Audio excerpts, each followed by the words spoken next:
What up, everybody? Welcome to the IAG Thursday Thing, this thing that we do every Thursday, except this week we're doing it on a Wednesday. Why? Because tomorrow is the 4th of July, and we didn't do it last week. I really don't want to miss it this week again. Going 2 weeks without a show is no bueno. And honestly, we've got a lot to talk about because a lot of stuff happened last week. It's not like we can't skip. So, and plus, if we get this thing out there, then you can listen to it tomorrow. I'm joined as most of the time, not always, but most of the time, by my partner in crime, Warranty. How are you, sir? I'm all right, sir. How are you? Happy 4th of July, a day in advance. Yeah.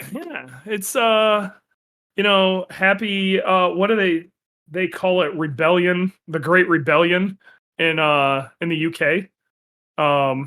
It's how they refer to as the American independence. It's referred to as the Great Rebellion. I actually don't know.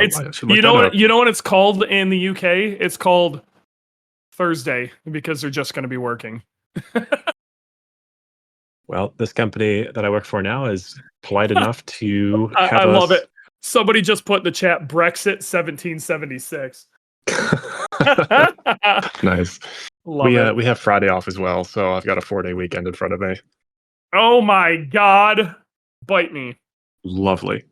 I will not phone it in on Friday. I will be off the phone. Yeah, there will be no phoning. Well, what I will tell you is I will be working Friday. So will everybody else at IAG. And it's probably going to be busy as hell because you're hearing it here first. We got a sale. We're doing a 4th of July sale, which is kind of rare for us. We tend to not do a ton of sales. So if you're trying to save money on a short block, an AOS, or any other random stuff you need with an IAG part number, now is the time. It ain't going to get cheaper, I promise you. It's basically the same pricing that we run in Black Friday, so it's going to be cheap. So if you need something, let's go. All right, just letting you know now. Super stoked about that because, to be perfectly honest, I like money. If you do put an order in on the website, do me a solid. You either put Dewey told me to, or I heard it on the podcast or something. It goes a long way to helping the podcast. So please do so. Also, while I'm I have your attention before we get that massive drop off right in the beginning, do a solid, share this. We're gonna make a really big push on trying to get Spotify subscribers or followers too. So if you are listening to this, especially through Spotify, please give us a follow, share it. Subscribe. It means a lot to us, and it's really helping me out to kind of show the powers that be the numbers.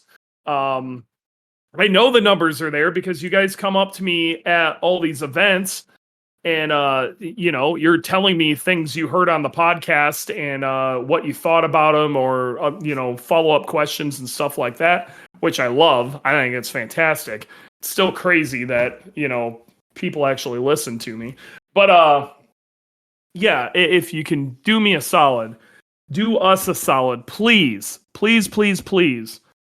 hit that subscribe button and share it with some friends. Okay.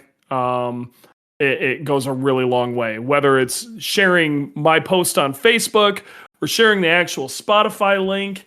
However you want to do it, get your homies to listen and maybe accidentally learn something. It's always a good time. So, holy shit, man. Last week was Mid-Ohio. Sorry, I don't know if you're... No, good, fine. Yeah, I don't want to talk to you. Mid-Ohio. So Mid-Ohio. A little less chaotic than Midwest Festival, getting the car ready, but you had an adventurous weekend. We had quite the weekend. So Mid-Ohio every year for the past many years has turned into the place where all the axe murderers go. It has really turned into the competition-centric event. Everybody's kind of got their cars figured out. Everybody's really ready to party. You know what I mean? Mid-Ohio, for the past like 4 or 5 years, has just been, it's just been a absolute crazy throwdown, especially in time attack. And this year did not disappoint. We made some jam on the dyno. Okay. Boogie's making proper power. Fantastic. At least 580. It makes, but the units are uncertain. Yes, it makes 580 something. And now we have 3 levels of 580. So we have very chill 580. We have medium 580, and then we have extremely spicy 580. We have a nice button for that now, and we can play around with that as needed. So long story short, we showed up pretty amped up. We were ready to party. We fixed some of the stuff with the brakes.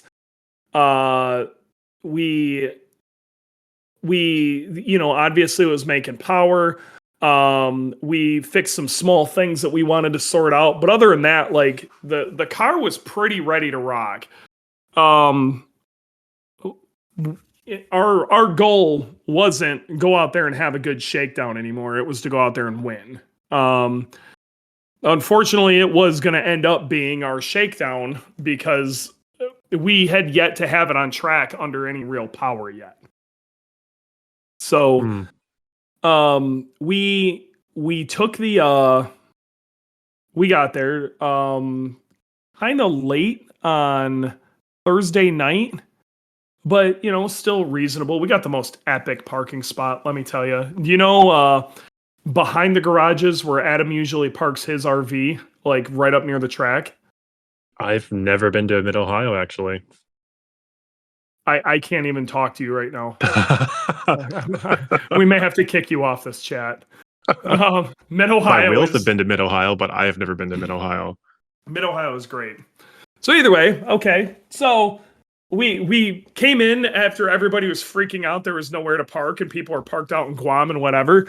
And we managed to snake one of the best parking spots in the place. And how we pulled that off, I don't know. Fantastic. You deserve it. Mr. Jeremy Bailey was super awesome and got a garage, and we managed to basically pull the rear of our trailer pretty much right up next to his garage. Yeah, like Randy just posted a picture in the chat, and if you guys are listening to this not live, so you're listening to this via the podcast, we record this live in Discord. Usually every Thursday at 4 p.m. Eastern, and we have a live chat going, so you can kind of communicate and be a part of it, ask questions and things of that nature. I can even pull you up on stage, just super cool. But Randy posted a picture of where we were, and honestly, it was incredible. I don't know how we got away with that, but we managed to get away with it. Gosh, that is VIP parking. Look at that. It was stupid. And we didn't have to, we weren't rubbing elbows with anybody. It was great. So, we got ourselves good and set up. We went out thinking, this is we're gonna go out. We're gonna set a quality lap, kind of just feel out what the situation is, And the car felt down on, it felt like I had a decent amount of power going out on the warm-up lap, but then it felt like I had like a small boost leak. I didn't realize how bad the boost leak actually was, but it felt like I had a boost leak. But the car was running fine. It sounded fine. Everything was fine. So I'm like, you know what? I'm going to try to put in a lap, see where we sit, and shake the rest of this car down. We'll figure out what this leak is. This sounds like what happened at Midwest Festival. Except this is running a lot cleaner now. Come to find out, we had some other issues at Midwest Fest that we were probably running on 3 cylinders pretty much the whole time. I didn't say it, but it was the fastest 3-cylinder at Midwest. Fastest 3-cylinder that's ever lapped Gingerman, I'm pretty sure. But this was still definitely on 4 cylinders. It was. So I was like, I'm gonna go out there and I'm gonna put something down. Make sure the car works, make sure the brakes work, things of that nature. I really didn't want to throw a bunch of this away, right?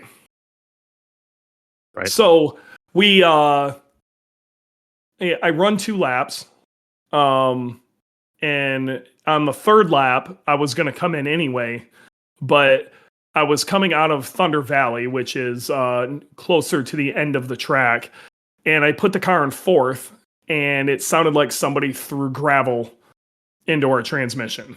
Oh no. Yeah. So what really sucks is when we came in, the car wasn't under any sort of real power. When we came in, come to realize we had a Vangeon clamp as it left the turbo. Had like the clamp was gone, so we're assuming like maybe the pin failed. Which is something we've never had before. I've never had a Vangeon clamp like not work. So the fix for that was super simple, but the like the pin or something failed, the clamp was gone, and somehow it was just blowing enough air into the intercooler that it still made like 11 psi. That's all it was like 11 psi. So 11 psi with that turbo, let's call it 200 foot-pounds of torque and maybe 300 horsepower. You know what I mean? Oh my gosh. It was so like it wasn't power that broke this trans. So we're really not 100% sure what caused it yet because it was a refresh trans. But it's hard to see stuff. It maybe there was a small crack we couldn't see from last season. I don't know if like we reuse that 4th gear, put a new 4th in it. I don't know what the situation is. Or if it is a new 4th, maybe we had some sort of manufacturer defect, something was funky, but it wasn't like maybe the parts came from Duralast. Who knows? It's a Duralast 4th gear is probably what it is. What are you gonna do? Wow. Who's to say? I don't know what to say. So you ran around with a boost leak and just wanted to throw down a time, and that's when you broke your transmission. Yeah, that's awful bad luck. But I've seen worse from you, so I'm impressed. This trans has seen a few laps with 3 cylinders. It has seen some dyno time with some horse ponies, and it saw a lap at 11 or a couple laps at 11 psi, and decided, you know what, nah. So how did you make all that good power on the dyno and then develop a boost leak? How does that happen? I don't like I said, we think like a pin or something failed. I'm sorry. Okay, got it. Yeah, it felt like it felt like it had some tug leaving the pits to go out for that lap. And then it felt like it didn't. And then I'm like, we lost something, but I'm not hearing any like the sound of stuff didn't change. So I'm like, it's not like an exhaust leak. This is cold side based. All our AFRs are fine. I'm gonna run this around a little bit and just make sure. Thanks, Mtron, actually. Graham, great tuning, but Mtron, phenomenal. So either way, So could it have come from Flex or something like that? How does a pin just miraculously fail after you've done all this? I bet you that pin has been in there for the past. Hell, since we put this thing together with Vangeons, I bet we use that same clamp. Yeah, it was a vibrant clamp. Whatever. If that's the only time I've had like a coupler or boost leak based on a coupler, and since we put Boogie together ever, brother, not a bad run. I'm gonna call it a success. Okay, that clamp didn't know us a damn thing. Dylan's also blaming Dylan's himself. like, we could have put the pin all. Who knows? All we know is clamp wasn't there. Okay. Okay. It is what it is. What are you gonna do? So you turned your 4th gear into gravel, and then what happened? Turned the 4th gear into gravel. We came in, and I'm not gonna lie, Dylan and I were at a depression level at that point, because you got to think what our past 2 events have been. Yeah. We're not in a good spot. like mentally we are in a very, very bad spot.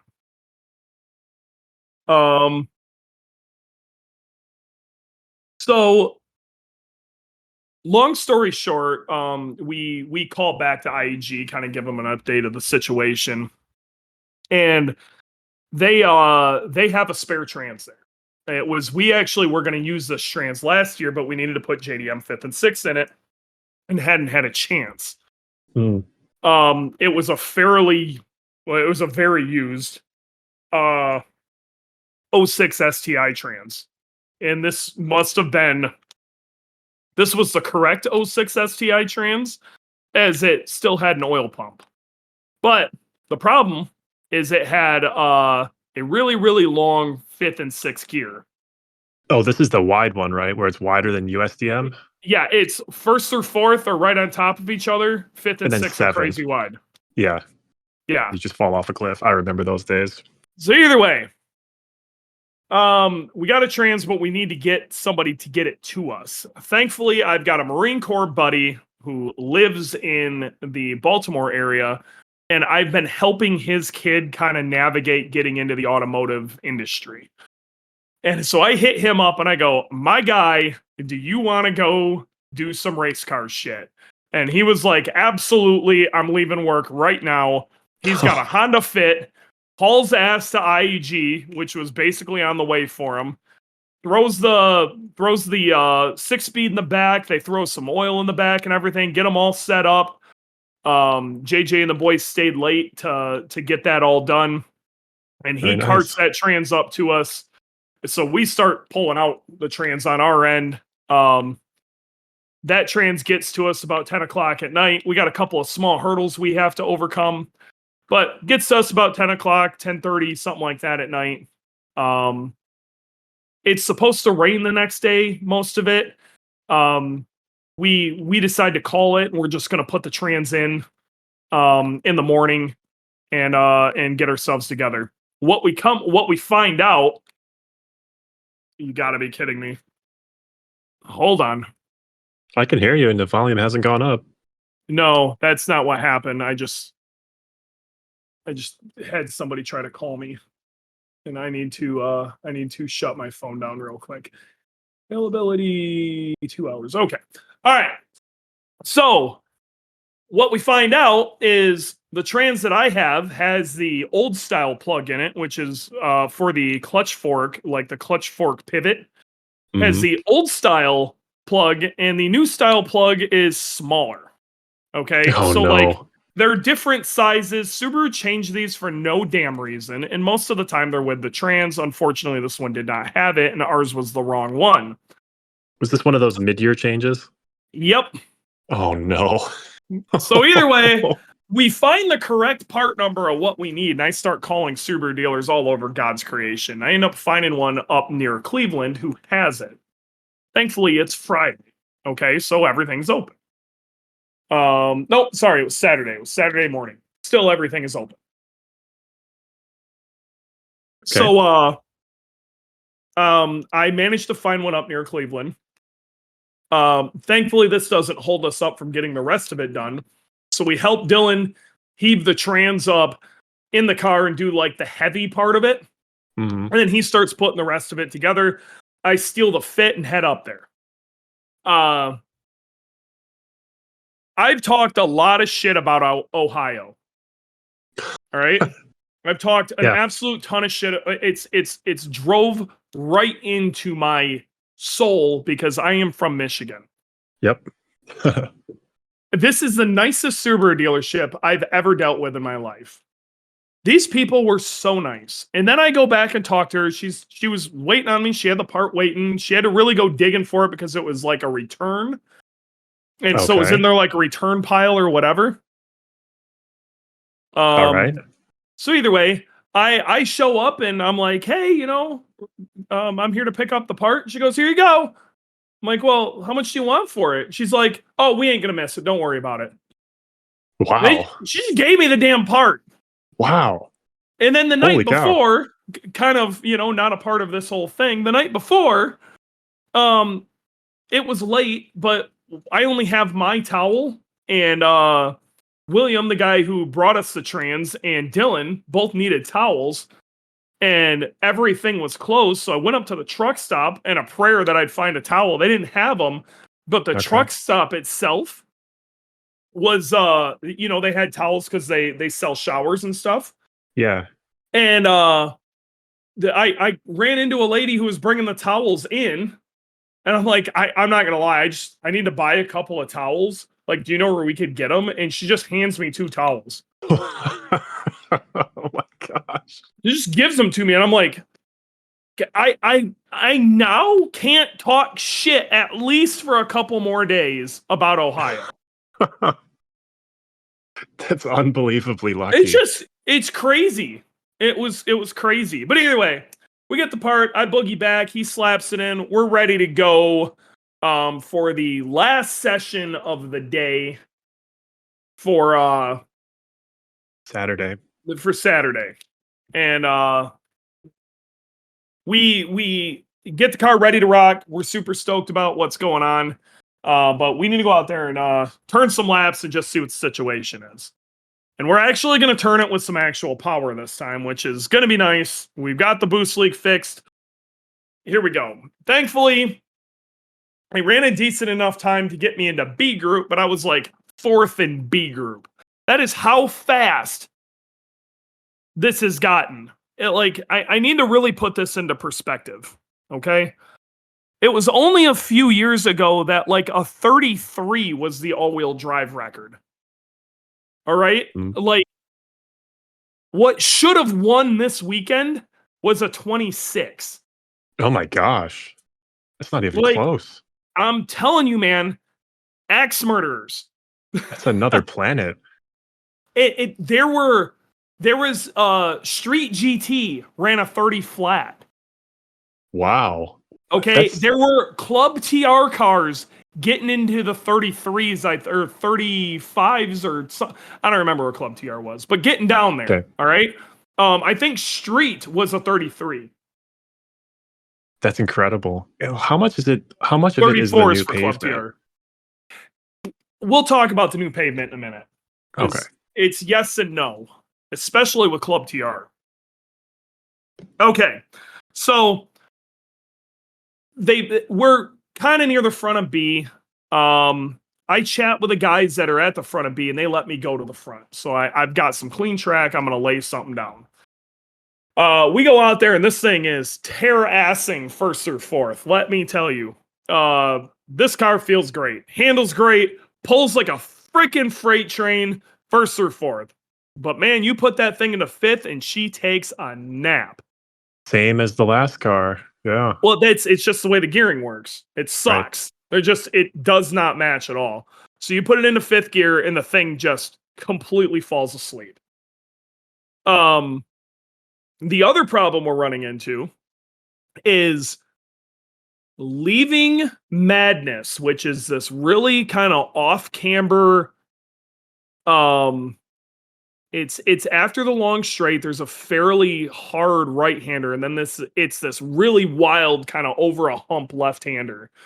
All right. If Madness is kind of a crazy corner, there's always a lot of really cool pictures and stuff there. But it's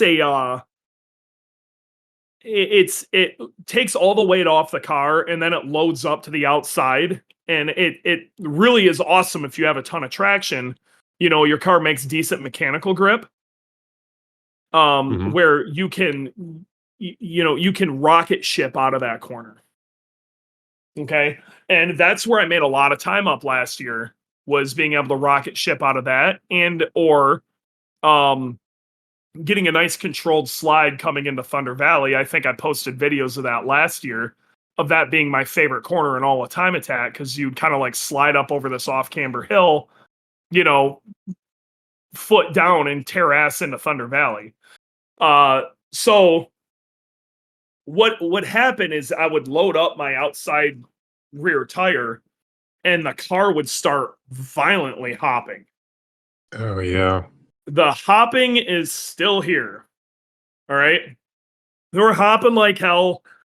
Same thing going into Thunder Valley, hopping like hell. And I am hemorrhaging time there trying to drive around this hopping. Because if I drive through the hopping instead of drive around the hopping, I'm going to break something. So I'm trying to like get off the gas or try to settle it before I hit the gas, like straighten the car out, whatever I can do. But it hemorrhaging time. So not only are we hemorrhaging time on the straights, we're hemorrhaging time in some of the corners that this car makes some of its best time with. And then we put it in the fifth and it takes a nap. Yeah.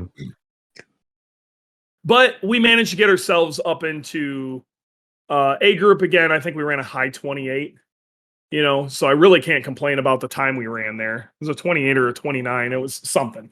Whatever. It got us into A group, like most of the way to the front A group. But what we do know is this thing's taking a nap going into fifth. And this thing's hopping like hell. So we start hitting up the powers that be. We still think this is suspension at this point. You know what I mean? We're talking with Mike Kojima. We're talking with other people. Hey, what do you think we should try? We end up raising the car up. We screw around with the dampening settings. We go up, we go down. We do all sorts of stuff with it. We even get to go out for a hardship lap. Yep, wow. Ask for a hardship lap. We made a bunch of adjustments. Kind of swung at the fences with that. Swung for the fences and took this hardship lap. And we even turned the car up a little bit because we wanted to make sure it wasn't going to break up or anything funny. Like really give it some beans and see what it does. And tried to see if maybe we tried some trickery with maybe some flat foot shifting going into fifth, trying to see if maybe we could get it to not fall out of boost as much. Yeah. And we got some good data from that thing, just rips down the straights, but we're still way down by the end of the straight, even from what we were last year, even though we're making significantly more 580 horsepower. Wow. Because of that gap. We're like 6 miles an hour down. Now, for the record, this is not a problem with power band because you have a really wide power band on this engine. It's just like the physical time it takes to drop the RPMs and then load up the boost again. It's the amount of torque it takes to turn that gear. Okay. I mean, seriously, I want you to think about it. You ride bikes. Yeah. Okay, yeah. So now if you were to go 3 cogs up of what your legs actually want, it's gonna be harder. Sure. That's what's happening. It's more torque, and it's more torque and less horsepower, essentially. Yeah, you need more. And I got to be real. While our engine makes great horsepower, it really does. It's the strongest 580 horsepower you ever seen in your life. All right. It's we never set it up to make boatloads of torque. In a situation like this, a 2.5 liter actually probably would have been better. Because it'd be able to turn that. The standard peaky torque too. Graham goes for flat torque curves. Well, that's really the answer in this situation. But even if we were to have had another, 50 foot-pounds instead of trying to carry it, and we were to shift it 7,500 or 8, it might have actually worked better in this situation. But because everything we have built out is built specifically thought out for that, our turbo sizing and everything is thought out for the JDM 5th and 6th. Yeah. You know what you're getting. It's just more of the same. You used to call it a box full of fourths. Yeah, I just keep pulling fourth, and 5th is no longer another 4th. And it matters. Like now, last year, we were topping out our 5th gear. Our worry this year was I was going to have to grab 6th. And you didn't have that this time because you had the higher 5th gear, but still lower mile an hour. We were a lower mile an hour, and so it was just a slower speed in general, but we had no worry about topping out 5th. Yeah. Had the opposite problem. I am going to throw this out there, though, because I'm kind of allowed to talk about it now. Mike McGinnis has been the one helping me get this ABS system working. This BMW MK60 ABS system working. Mm-hmm. Now, while we're still working at trying to some of it, I think, is our setup. So the pedal's been a little squishy. And again, we actually think we know why now. Why is that? But we think we still have a like a OEM proportioning valve that's accidentally getting used. Oh yeah, okay. We thought it was an elbow, and it's not an elbow. It's a proportioning valve that has been relocated. So we're getting rid of that. It's some small stuff, and not only that, we need to. You need a special tool to get this thing bled the first time. Just a good scan tool that can put it into the bleed mode, and Right. we need to bleed mode it some more. But what I can tell you is, even though I have to put my foot into it a little more, this is by far the most consistent braking Boogie has ever had. And I can modulate the brakes, I can turn while it's braking, and I hardly even feel the ABS is happening. Like if you really, really go hard into ABS with any Subaru that I've ever driven, you feel it. You'll feel it bunching up under your foot, you know, like you feel the unit fighting you. You don't feel it at all with this. Has it gotten better with BRZs, by the way? It has, but it's still not this. I can't BMW believe levels. how good Okay. this is. So, wow, well, that's great news. So we could blow into China Beach with it at a rate of speed we never could before, but we're going slower. So, yeah, the fifth gear sucked. The hopping, our swing at the fences didn't fix it. This is when we really started going, it has to be something mechanical, and now we're seriously looking at the differential. In fact, I think last time I had a conversation with Dylan, he's already yanking that diff out. So we were still pretty stoked. The potential was there. We were up near the front of A group again. We're pretty geeked. Hold on. Side note about ABS. So in the chat, Mike McGinnis has a ABS tune coming for the BRZ. Yeah, there's stuff coming. You better get ready. I can't handle this. This is amazing. I need this. I thought it was just traction control. No. There's all sorts of cool shit coming. Oh my god, you're gonna make me void my warranty, and not because I wanted more power. Void it, baby. Mike McGinnis is hacking all the things. So what? Chat about Mike McGinnis real quick, since we're on this topic. The kit that he kind of put together for me should be going for sale here really soon. It will be stupid easy for you guys to put a BMW MK60 in any GC or GD Impreza. WRX, STI, it doesn't matter. It's going to get very easy. Basically, you're going to hit them up. We've got the sensors sorted out. We've got the adapters for the sensors sorted out. Depending on how he does this, he's either going to have you go get a one of the plug and play units, or the flying lead units from somebody else, or he's going to make his own flying lead harness. But the pricing is really good for what you get. I'm not allowed to talk too much about it, but extraordinarily good. Stay tuned for that, guys. So if you've got a GD or GC chassis Impreza that you are using for track use, you don't even think about not getting this. I can't stress it enough. So, all right. So we get up in the morning and what's probably going to be the prime session. There's Sunday is the last day we got. There are two killer sessions. Are you on mute again?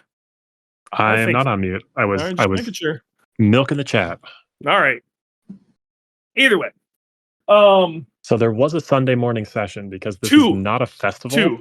This is not a festival. Okay, so I saw you get second place on the Saturday afternoon, Saturday evening session. We haven't even finished the story, and you're already telling the ending. Oh, I spoiled it, didn't I? Darn it. Doesn't matter. Let's get on into it. So either way, I'm feeling pretty good that I can drive around the diff problem. And we decide we get a pretty good concept of how flat foot shifting works on our hardship lap. Make some changes for that to make it a little more effective. And we're just going to use some good old fashioned horsepower to turn that fifth gear. So we throw a little bit of that at it too. We go out there and first lap, this car is already feeling a ton better. Still got the hopping. Okay. Fifth gear still sucks, but it's turning in a ton better, especially now that Graham kind of got flat foot really figured out. Okay. Because he loves you. Fantastic. Because he loves me. And it was honestly, it was the right answer. The trans was already going to have to come apart because we're going to put JDM fifth and sixth in it anyway. So, like, what are we saving synchros for? Right. Right. Okay. So we go out there, first lap, not an improvement. And it was, we kind of got spaced funny. It was kind of a shit show the first lap. And not only that, this is where we're going to talk about the new surface a little bit. This is a fairly large track, okay? Like, distance-wise, the speeds are pretty high, so you can clear it pretty quick. But it's a fairly large track. And in any other time, you got your warm-up lap. By the end of your first lap, on a modern 200 treadwear tire, unless it's like an RT660 or something, the tire's pretty hot, okay? To the point where a second lap right away probably isn't a great idea. This surface was weird. It was like it was incredibly grippy until you overstepped the amount of grip that it was okay with, and then it was gone. And for some reason, that meant it didn't like to heat tires up for shit. Oh, weird. Oh, okay. So, like, my first lap wasn't my fast lap, and almost never was. It was always my second. Okay, and then Alan Patton, the guy we were up against, same situation. And then in here right now is Kyle McHugh, who was actually running two classes at the same time, which I'm just going to say openly, Kyle, I love you. That is absolute fucking bullshit. And I am going to do everything in my power to make sure that that can't happen anymore. But I guarantee they won't change it till the end of the season. We'll talk about that later. But going back to this, being big mad. He was running his street mod tires when he was running street mod. I think it was probably like his first or second lap would be his quicker one. But then he also had these. He was running track mod also, and he put on these. I think they were supercar 3s. And it'd take him like 5 laps to get them warm.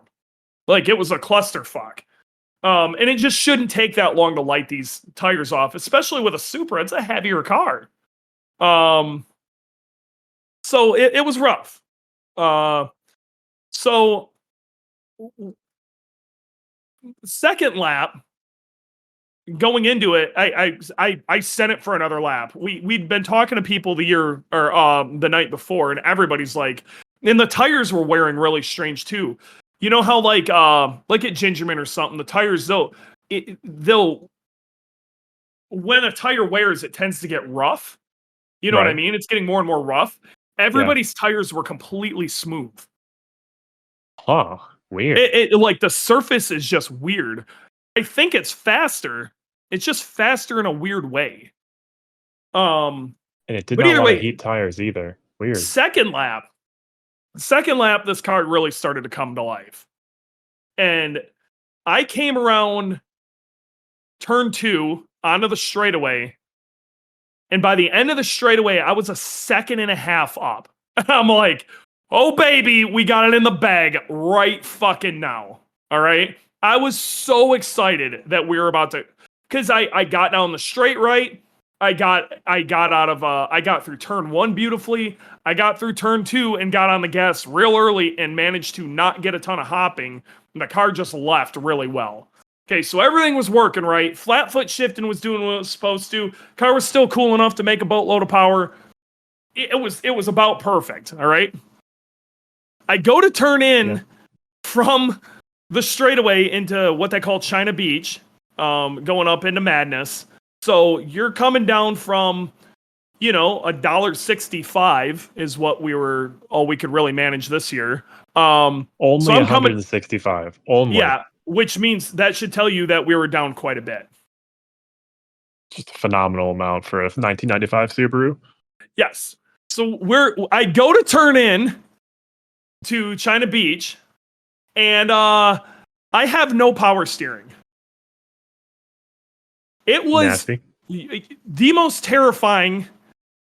The last time I was that scared in my race car was Road Atlanta when I was in the 05, turn 12, coming through there. Ass started coming out, and I was almost in tears. You called your wife. Yeah. I called my wife. I was freaking out. I was shitting my pants. Randy, that's the wrong version of Mid-Ohio because that's got the bus stop in it. So either way, coming into China Beach, I go to turn in, and you're actually hauling through there pretty quick because Madness, you kind of throw away. So that's a fairly fast corner, and I have no power steering, and oh my God, I'm like, we're so far ahead in time that I actually try to make 2 more corners without power steering. Mm-hmm. Good job, producer Jordan. He fixed the bus stop. Guys, if you are not in the live chat, listen and try to find some time if you can one of these days. Hop in our live chat because it's a really good time. Basically, he just showed Mid-Ohio. Randy showed it with the bus stop before turn 2, and then producer Jordan just like MS painted a straightaway there. It was great.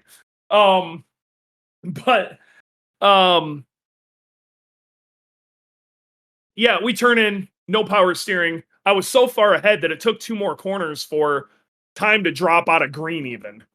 And that was it was, but I could barely turn.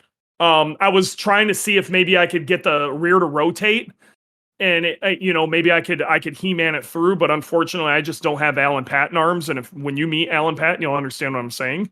Oh boy, he's cock diesel as hell. So I don't have that sort of torque, and we had to call it, so I came in. What happened was we threw the accessory belt, which I gotta be real, whatever. That shit happens. It sucks. Of course it's gonna happen when you're on the burner from hell. Yeah. But damn. We if you came in. Have bad luck. You wouldn't have any luck at all. We had a spare, so we put the thing back together. Got ready to go out for the next session, and unfortunately, it just wasn't there. I think I was really in my head. I was really hoping I could just find that at least a second of that second and a half really easy, and it just didn't go that way. And that's the amount that you needed to win the event. I needed half a second. Oh gosh. So Alan got us by half a second. Which hats off to him. It ain't like it wasn't for lack of trying on his part, let me tell you. And Kyle got nipped right at the last second. Ryan Matthews in the vet got within, what was it, 5,000ths of a second of us. It was some like absurd amount. Like it literally ran the same time we did in his Corvette, and managed to bump Kyle off the street mod podium, but Kyle did win track mod. It was close. It was really, really close. Remind me, does Kyle have 2 different cars for street mod and track mod? He's running a Supra in both. He just switches tires and transponders, and that's why I'm annoyed about it. Oh my gosh, must be nice. We'll talk about that in a second, why I'm angry about that. So, either way, he ends up getting nipped at the line, and I think it's karma, Kyle. But Kyle unfortunately blew his diff. Oh no. On like literally in the carousel, like almost the last corner. So basically the end of the track. If Kyle would have finished that lap out, and he was on his street mod tires when he did it, if he would have finished that lap out, he would have won. Wow. But I can say the same thing if my power steering didn't come off. I probably would have won. Even with all the bullshit with the hopping and everything else, we would have won. So that is the axe murderer craziness of what goes on at Mid-Ohio. Mid-Ohio is turned into the competitors event. I'm actually kind of happy it doesn't run in a festival format. I'm happy it runs an old school, dick swinging, all you need is one lap, time attack format. I think they need to rename this festival or this into something. It isn't a festival and it shouldn't even be called a club event. Personally, I think you should have to get invited to it. Could call it a shootout, you know? Beth is asking if I threw up or not. Yes. Yes, I did. Repeatedly. So what did we learn from all of this? One, we got to get this diff fixed. Okay. Hold on. Right there. Do you think it's broken? Because in the chat, somebody said other people were having issues with hopping as well. Yes, because it's not just this track. I felt even with almost no power, it was hopping at Gingerman. It was hopping at Laguna. And when it first started hopping, it was hopping in Kansas. I didn't know how to deal with it. That's when it was hopping in Kansas. I ended up breaking the rear end. Remember we broke the bolt off the rear end and snapped the axle? Yeah. Yeah. I remember that was from that hopping. We think it's been hurt for a minute. It could have happened at Lime Rock. I could have heard it at Lime Rock and didn't even know it. And next question is, do you think it's a wear out or do you think it's an issue? I got that diff used already. Okay. It probably could have used a refresh a while ago. So we're going to pull it apart. We're going to see if we can just refresh her and make her happy. But what I think is happening is either like some of the clutch packs, some of the clutch discs on the inside are like either broke or maybe so worn that it's like causing really inconsistent locking. It's going from like no lock to really hard lock immediately. You know, that's what I think is happening. And I kind of have a hard time believing it's like a shock issue when it feels basically the same left to right.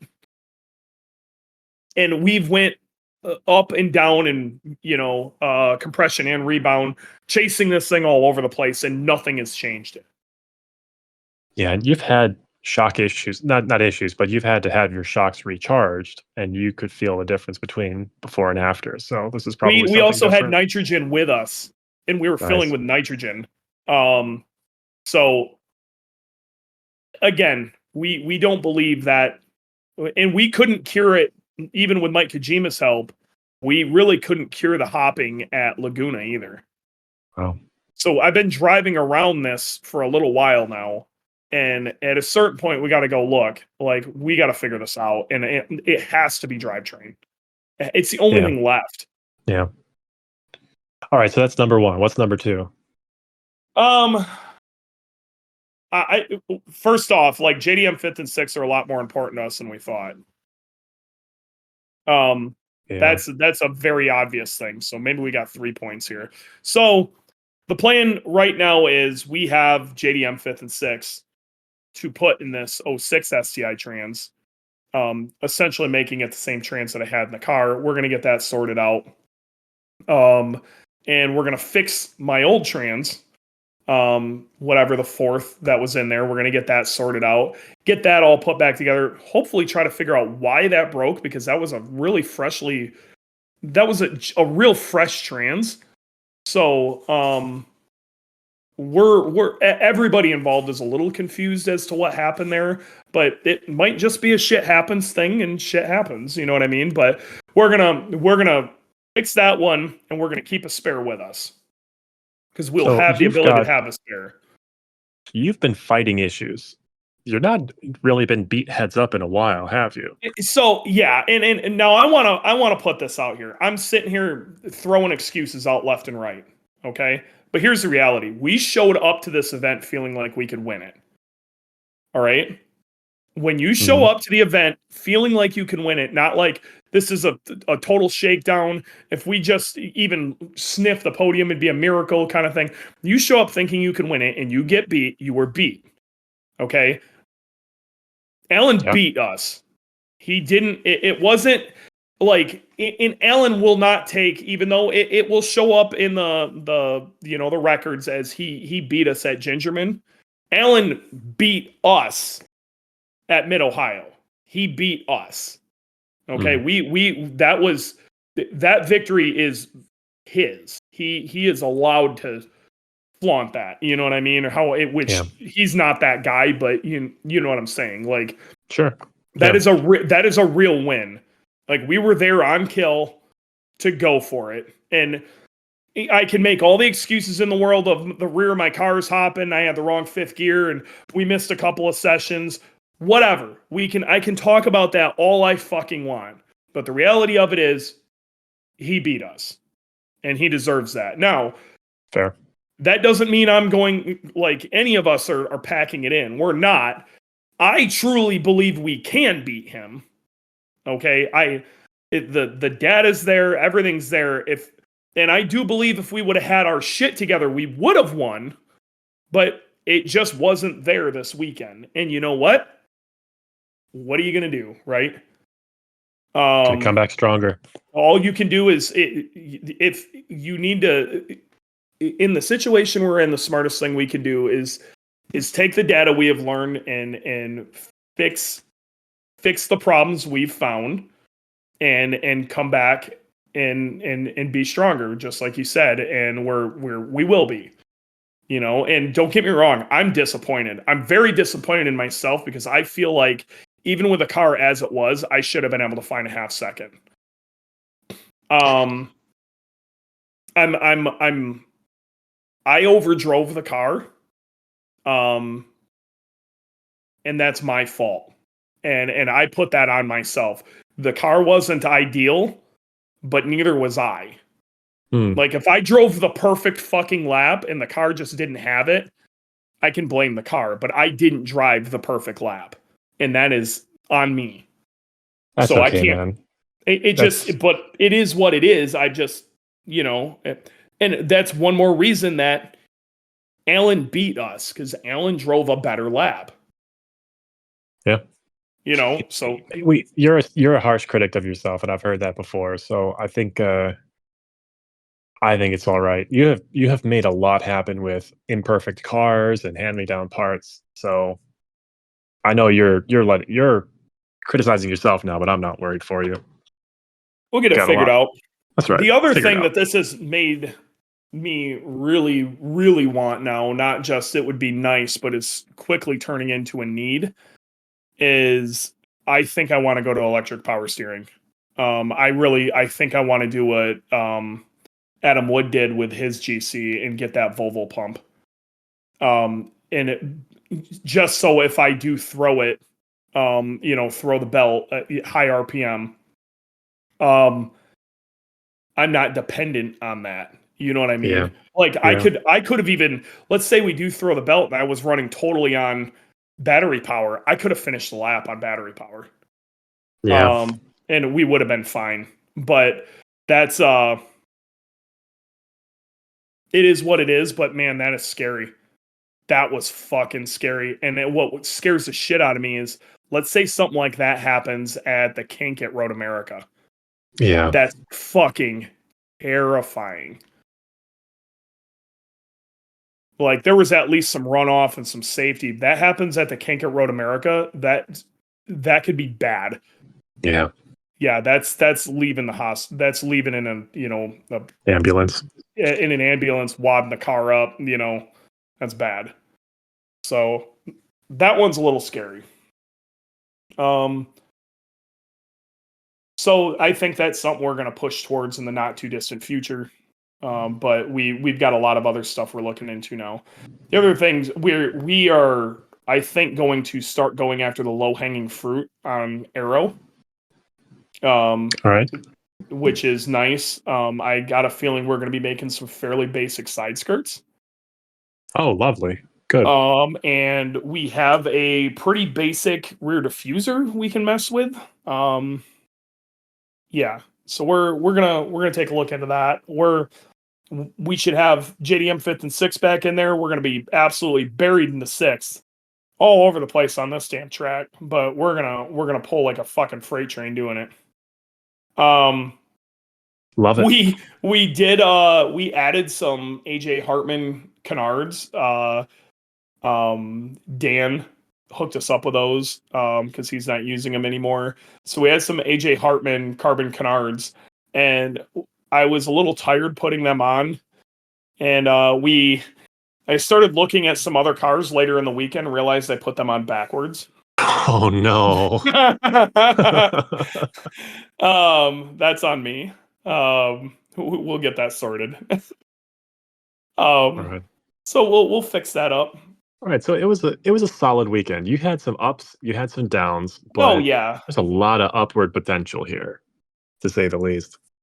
But long story short, like the car did go out there and it's, under its own power, and one doesn't simply show up by, let me put it this way. For me to say we didn't run a decent time in like, second place, it's not, you can't just get second place in this, in the group of axe murderers that run in this class right now. No, definitely not. So a couple of years ago, anybody going under a sub 130 here, that was lunacy. That was crazy. In fact, they had to go digging to find street tire cars that ever have done it. Right? I think 5 or 6 of us did it this year. Crazy. Okay. So it's still accelerating. Like the years have not slowed down. For me to like be super disappointed in second place is to say that Ryan Matthews, who we beat, is a chump, and he's not. The guy is a fucking animal. Okay? And we were within a half second of winning it, and the guy who won it is an absolute animal.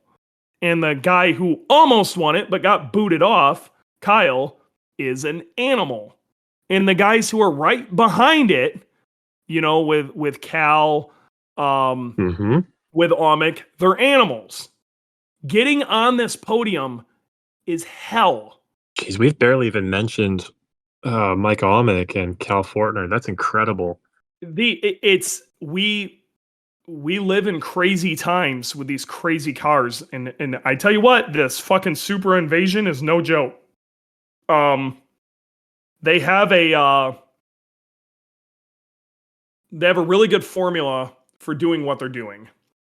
They manual cars or autos or both? They're autos. Okay. Yeah, and they have an extraordinarily good formula for the crazy shit that they're doing. Those are coming out of Jackie Ding's shop or others? Jackie's been helping. Jackie's been helping Kyle more than anything, but there was some help that went from Jackie into Alan. Alan's actually kind of on his own program, but the formula is still there. You know what I mean?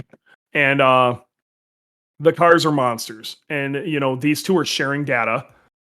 They're those guys are sharing data, and Jackie's there to help share data also, and they've got guys in track mod. They're sharing data with them. When you start doing that, you start finding speed as a group. Yeah. So their Supra Smash Brothers sticker is no joke. Like that is. Oh my gosh, I haven't seen that. That's funny. That is these guys are a fucking crew, and to dent that crew at all is a testament to how hardcore we are in this class is. All right. So what I'm hearing is we need to move on to the next topic, which is you need a stablemate that can help move the bar forward for Subarus. And I've got a great idea for who that could be. I agree, and I don't. We will get into that. I agree with what you're saying, but long story short, we got to finish off Mid Ohio. Some crazy fan, by the way. Some crazy fan, tall guy in his 40s, really loud, had some homies hoist him up onto the ladder for the tower that's in the center of Mid Ohio, and they put a pirate flag up there. I mean, who would do such a thing? That's fantastic. And we're all excited to see if that pirate flag is up there this weekend when there is an IndyCar race there. So watch IndyCar this weekend. See if there's a pirate flag on top of the Honda Tower. It's so good. Yeah. So dude in his 40s, man. that's even When better. I showed that to Adam and told him some crazy fan just did some wild shit, Adam was just, dude, he was dying. Like, so funny. But overall, Mid-Ohio finally really showed potential of what this car can do. And I'm not trying to like play us up too hard here, but there's still a lot to come with the development of this car. We're still on. We haven't even started playing around with the cold side boost control stuff, which is the biggest selling point of everything that we did. Oh, I was going to ask about that. So the setup was the same from Gingerman? Yeah, we needed to run an event where we're like, okay, we got really solid data here to play with. It may stay the same for Road America too. Oh, brother. We got other stuff we need to do. We got lower hanging fruit right now. Okay, but you've got some cool people in high places that want you to do. We really got to fix the problems, though. AKA, we need 5th and 6th gear back. Okay? Oh, that's fair. That's 100% right. We need a diff that doesn't bounce. Like we need it now. This car would have not been hyper bouncy, and we still had 5th and 6th. We may not even have brought it back to the shop. We were talking about taking it straight to Chicago, and then what we were going to do is we have the parts for the electronic blow-off valve. We're going to shove that on the we're going to shove it on the dyno up at URW, and we're going to let Graham play with it for a few days. And he could just sit there and run URW Automotive, by the way, they went through a name change. Oh, it's still URW. It's Ultima Raceworks Automotive now. Yes. Either way. There's too many 3-letter companies. They need to stand for something. Integrity Auto Group. This is what this is. I agree, but I'm gonna also throw this out here. I hate the whole 3-letter company thing. Sorry, I just do. And URW, same thing. Like they should have leaned into. I think they took a step back by calling it URW Automotive because it's turning that into more of just a 3-letter company instead of Ultima brand. Yeah, instead of Ultima Raceworks, which is Limit what it was Plus called. One, which is their sister brand for Corolla stuff. And I think Limit Plus One is a super cool name. Yeah, bring back names. Bring back names of things. Yes. Which is why 6-star is called 6-star. That's and right. not SSM or fucking QWP or some stupid shit. That's right. Or P&L. The name is in the name. All right. So, in other news, that's basically Mid-Ohio in a nutshell. The story behind Mid-Ohio. Dylan and I are both fucking tired of shit, but we left there not hating life, and that should say something. But I can tell you, second place trophies smell like shit. They smell like shit. Okay. Yeah. Ugh. The whole vehicle gets stunk up. Okay. Other news. Talk about some speculation. We're gonna speculate on some shit. I want to throw this out here. This is not based on anything but hearsay and speculation. I do not have an insider in anything. Okay? Hearsay and speculation only. I have no in with Subaru. I do not have an affiliation with Subaru of America or Vermont Sports Car or anybody out there. Okay? I have to make this clear before we go into this. This is not me having insider information. This is speculation only. But have you seen that Vermont Sports Car is building Scott Speed something pretty nasty out of a VB chassis called Project Midnight? Yes, no, maybe. Yes, I have. Okay. VB chassis, Project Midnight, big arrow, lots of stuff going on here. I have a theory. They went to Grassroots Motorsports Lightning Lap last year with Air Slayer, which was that car they built for Pastrana to go rip up a mountain. And they ended up setting the record at Lightning Lap, and they were in a really dead heat competition with some Mustang. Okay, And Garage 56, the NASCAR. then that's what it was. Yeah, it was the Garage 56. So they were up against some NASCAR for the lap record. Okay, they even thought they had it in the bag so much that they left, and then Garage 56 managed to get around them, and they turned around and came back, unloaded the car, and went and beat the record. All right, the story is great. Long story short, it sounds like everybody over there, it got a decent amount of coverage, and everybody over there had a riot. And there is lots of talk about what they did there. And Scott Speed is definitely a tarmac kind of guy. I have a theory. I think they're building Project Midnight to go do Time Attack. Yeah. What Unlimited do you class? think? I think it's an so. unlimited class Time Attack car. I want to start with the name, okay? Because Scott Speed is a great name for a professional race car driver. Oh, God, right? I hope that this car is either called the Tarmac Slayer or the Speed Slayer. That would be so sick. Nope, it's going to be called Project Midnight. Not the whole time. That's like a 3-letter company. Anything could be Project Midnight. You can say first rule of Midnight is don't talk about Project Midnight. You can say that about anything. It's just rehashed. It might be. Slayer. There has never been a No. race car in the history of everything named Speed Slayer, and it deserves it like this one does. They've already said they're taking it to Goodwood. Yes. But Roger Clark Motorsports also takes their Time Attack cars to Goodwood. Goodwood happens once a year. What else are they doing with this car?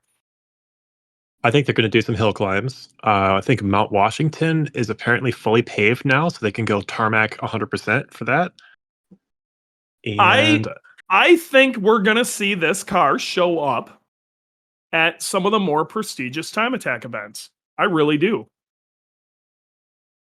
I'm betting within the next couple of years, I'm calling it right now, you're going to see Subaru show up basically with a factory, like the Vermont sports car, like full fucking rig. They're going to kick this car off the back at Grid Life Midwest. All right, you want to put a signed dollar on that? I don't know, man. I'll give you a 3-year window that signed dollar Subaru of America never brings this particular vehicle as a Time Attack car in any class to any Grid Life event in the next 3 years. So if it shows up to anything, you win your signed dollar. I'll take that. Okay. All right. And Randy goes, so why wouldn't they just use the Gymkhana car? Because the Gymkhana car is not set up like this. They're building serious aero on this car. If you look at the picture in the front of Project Midnight, look at the fender flare setup. Like, that's not set up to clear tires. That's set up for downforce, my guy. They're trying to make ridiculous downforce with this car. They're not trying to go jump shit. Yeah. This is a tarmac slaying monster. This is real no shit aero. Yeah. The Gymkhana car was like a rally car on steroids, like Group That's B. really all a Gymkhana car is. Had to have the big angry suspension because it was going to be flying. You know, all these sacrifices you can't really undo. So if you build a pure tarmac car, it's a race car. They're building this from the ground up with the thought of turning some form of a lap time. Okay. Yeah, and Air Slayer, that's a model year 2020 officially. So we're here in 24. So it's time for the next, it'd be different if like they were still on the VA chassis for some reason, you know, which would be way too long, but they're not. They need to do something with a VB. And not only that, like, I want to be real. It's not that Gymkhana is dying, you know, but that ain't a Gymkhana car. Yeah. And honestly, Ken Block, I mean, rest in peace, Ken Block, but he did it big for so many years that it wasn't him dying. It was him doing it so big for so many years. I don't know if Gymkhana is going to have the same effect, but no, I don't think so either. Time Attack is calling it a comeback is... A lot of people don't remember Time Attack in the late 2000s and really early 2010s, but there were factory teams backing those guys. Like, the amount of money Scion put into Chris Ratto is nuts. Yeah. Okay, there were factory teams. And GM. GM showed up to Super Lap Battle and destroyed the record to the point where they contested that record for years. That record sat, they blew the record out by like 4 seconds or something insane. And with a front wheel drive Cobalt. Which is amazing. And then they decided, we're gonna,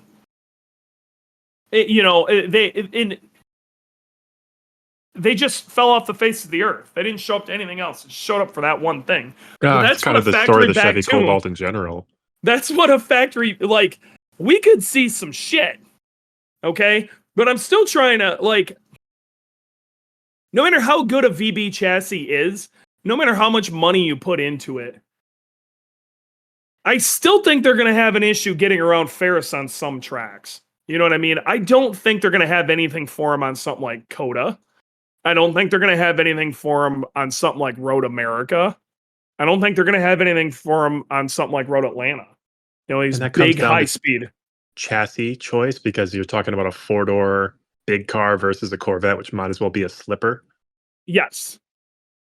And not only that, the reality of it is what's powering that car will be a variation of their, billet rallycross quasi EJ based thing, Yeah. Okay, so that's what they're going to use, because that's just kind of the Vermont sports car power plant at this point. And no matter how awesome that engine is, it will still be limited. And if Ferris wants 2,000 horsepower, he can have it. Yeah. They're certainly not going to put nitrous on it. They're certainly not going to put a 6-cylinder in it because it would upset chassis balance. I wonder if they would blow the exhaust out the back. Okay, let's talk about that. They're not going to do a hood dump exhaust. What are you thinking, like blown diffuser or something? Yeah, why not? They could, but I have a feeling if they start showing up to things, this car is going to start getting developed really fast.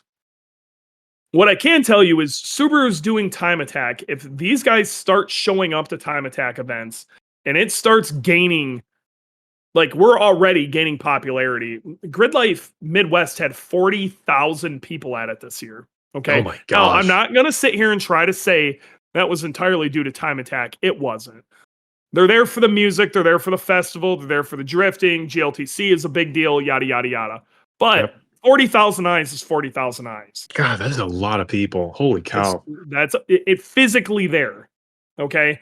There's no way that they're not looking at that, especially considering, and anybody in here who is a rally fan, please do not take offense, but rally is basically dead in the US at this point. Yeah, it's gone. Rallycross is dead, and Travis is trying to keep it going with the EVs. He's trying, but Rallycross is beat right to shit. Okay, Stage Rally is beat up. I think the people running Pikes Peak are doing a very good job of trying to appeal to a younger audience by bringing in certain names. So I think they're doing a good job trying to come back, but they were basically dead. Yeah. Okay. I think EVs what really helped with Pikes Peak, because those are legitimately the fastest cars on the mountain now. And like, that's cool. Like Volkswagen's IDR or whatever, that was a cool piece of engineering tech. That's cool. I'm happy you're excited about that. The reality of it is more people cared about what Rob Dahm did than that. That's true. Yeah. Okay. And that's what they're trying. And again, I don't want to take anything away from Rally. I love Rally. Mm-hmm. I'm just saying that, like, it is falling out of the forefront of people's thoughts when it comes to, like, enthusiast things to do. Stage Rally is rough right now. And Subaru has been pouring tons of money into it for years. Yeah, don't get me wrong, them winning Rally makes sense. But them winning Time Attack also makes sense, and they're going to be in front of more people. The last big manufactured dollars, I mean, Volkswagen put a bunch of money into their Rallycross program and just kept stomping Subaru because they had a smaller chassis in the VW Beetle. But there was some money in there too. Oh, definitely. There's huge money in there. Well, they also had a really good TV contract and all sorts of shit. Yeah. Like, it was on ESPN, you know what I mean? Like, it was growing and growing pretty quick. They had a lot of cool shit going on. I think some of it got mismanaged, just like it always does, and in the toilet it went. Yep. But I hope, a lot of you guys are too young to remember Redline Time Attack.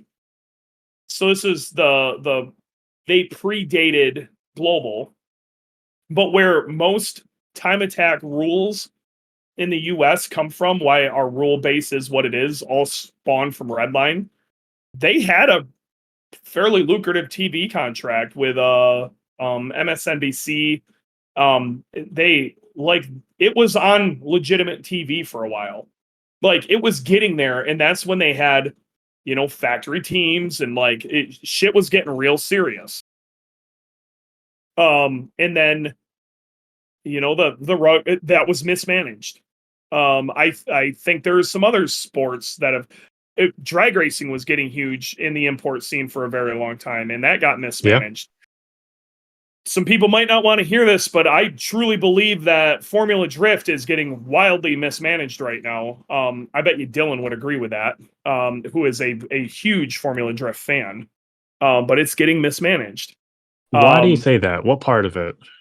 There's a lot to that, but when you have one team that pours all the money in, and to some degree, Subaru is guilty of this with Rally. But you have a team who maybe has a little bit too much pull. It can hurt the sport in general, and they're really big on. I'm not massive into Formula D, but what I can tell you is there's it's Formula D is more susceptible because a lot of it is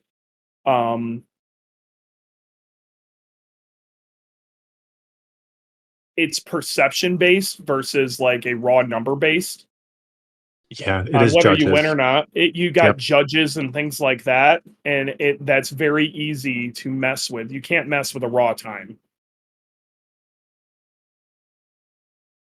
Yeah, so, that makes sense. No, I'm not saying it. There isn't like shenanigans that can still happen, and it happens.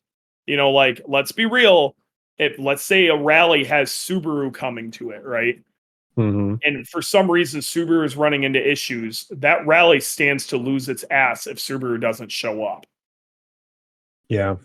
So they're gonna do what they can do to make sure they get there, including bend rules. Credit to Subaru for just keeping so much money flowing into Rally. I mean, there's been a couple of promoters recently for Rally that have gone under. I mean, it is kind of rough right now, but credit to Subaru for sticking it out. Well, I mean, it was their baby, and it worked for years, but it's again, this is a big reason I think they're going to start doing more with that car. Now, what is that going to mean for everybody else who's out here with a Subaru? One, I can tell you Subaru and Unlimited is always going to be rough. And you're going to get your ass beat. You have no prayer in Unlimited if you own a Subaru. You mean a privateer, or not? We're not talking about factory effort. Okay. A privateer with a Subaru against Subaru themselves is going to be rough. But anybody who is not in their class, I think you stand to gain a lot of coverage you never had before. Let's say we go back to dominating the rest of the, they ain't coming out this year. So let's say they come out next year or whatever. Okay. And we go back to our dominating ways like we had last year.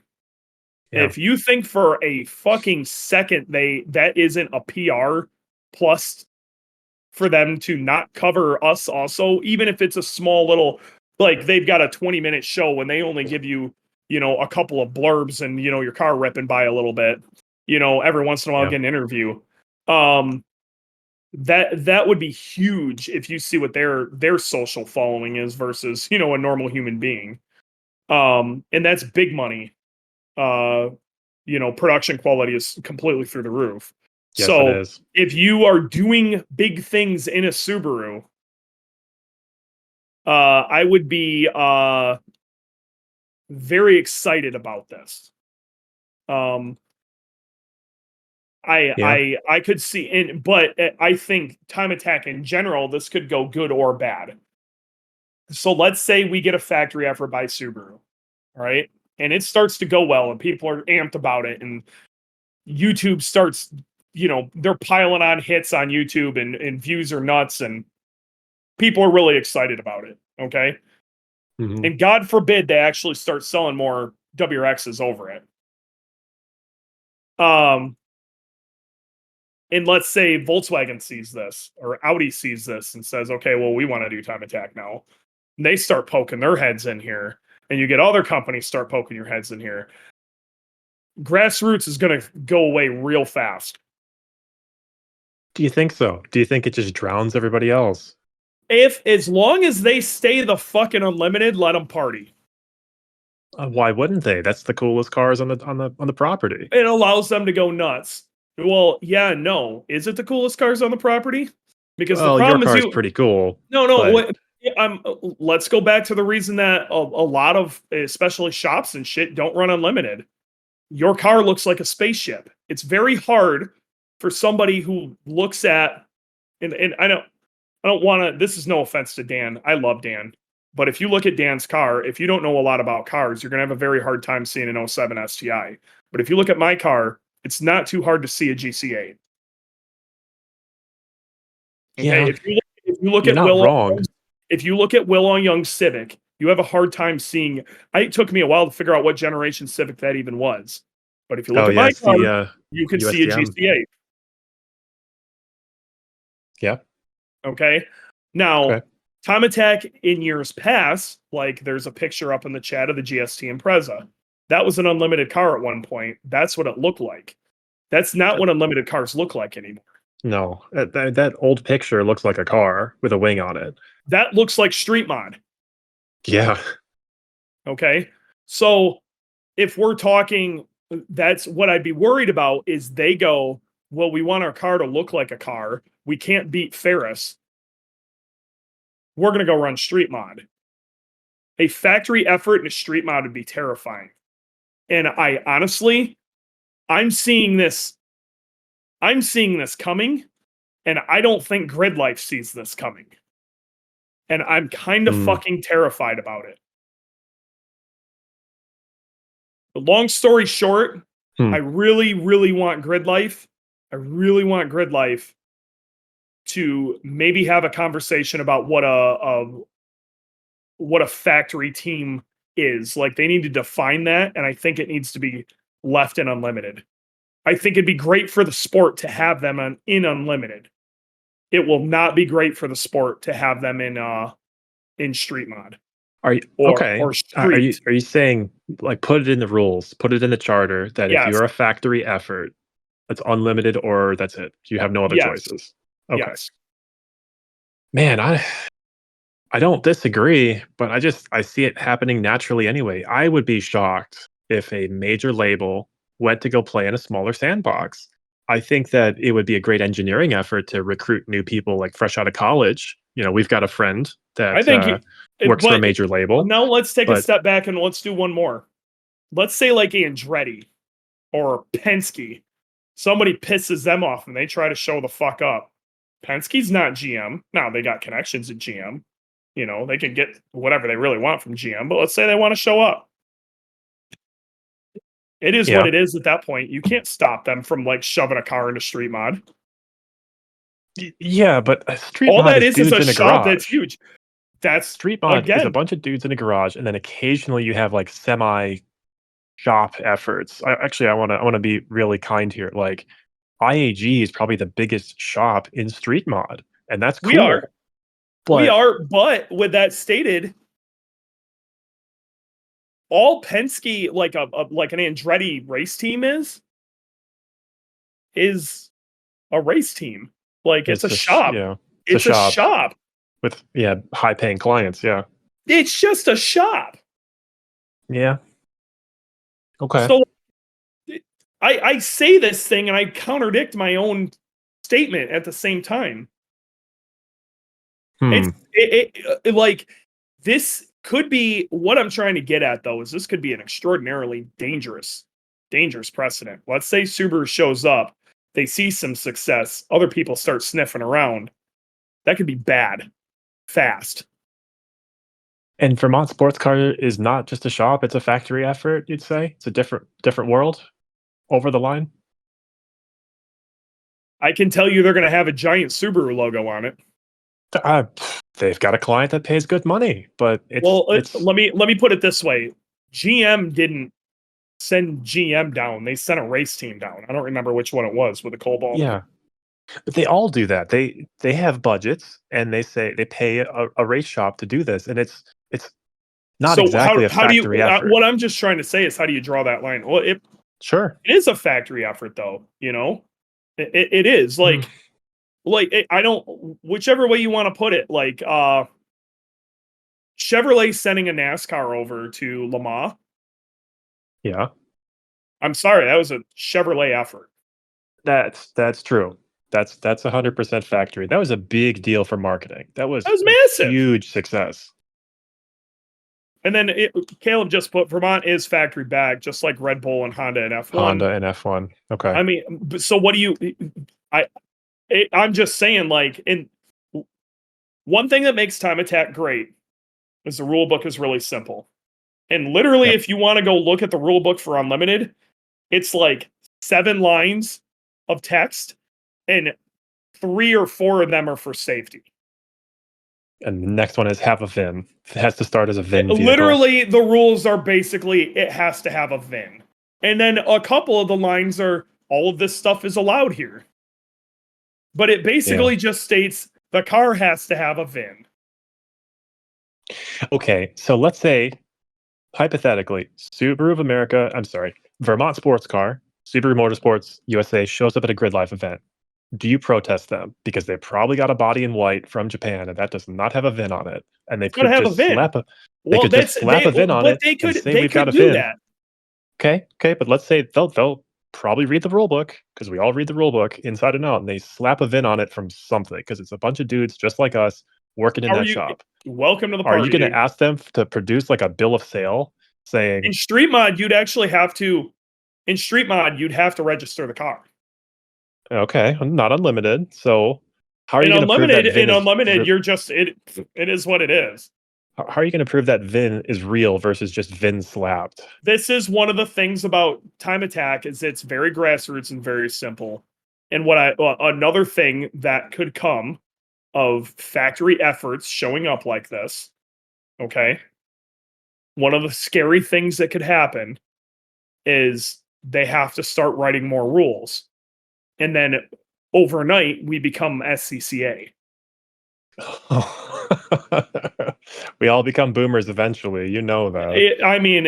You either die the hero or live long enough to see yourself become the enemy, right? Yep.